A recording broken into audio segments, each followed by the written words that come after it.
Genesis chapter 13.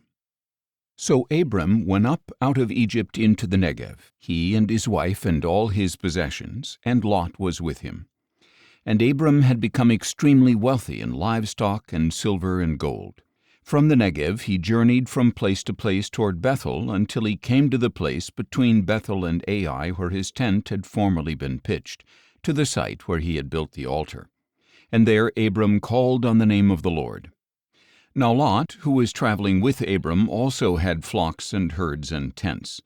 But the land was unable to support both of them while they stayed together, for they had so many possessions that they were unable to coexist. And there was discord between the herdsmen of Abram and the herdsmen of Lot. At that time the Canaanites and the Perizzites were also living in the land. So Abram said to Lot, "Please let there be no contention between you and me, or between your herdsmen and my herdsmen. After all, we are brothers. Is not the whole land before you? Now separate yourself from me. If you go to the left, I will go to the right. If you go to the right, I will go to the left."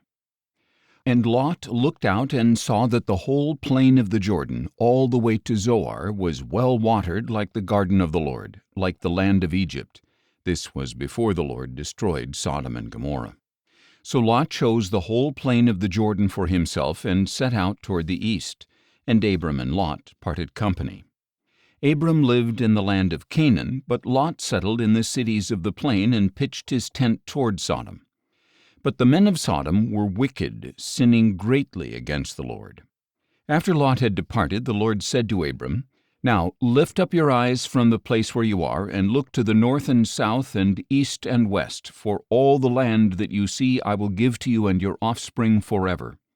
I will make your offspring like the dust of the earth, so that if one could count the dust of the earth, then your offspring could be counted.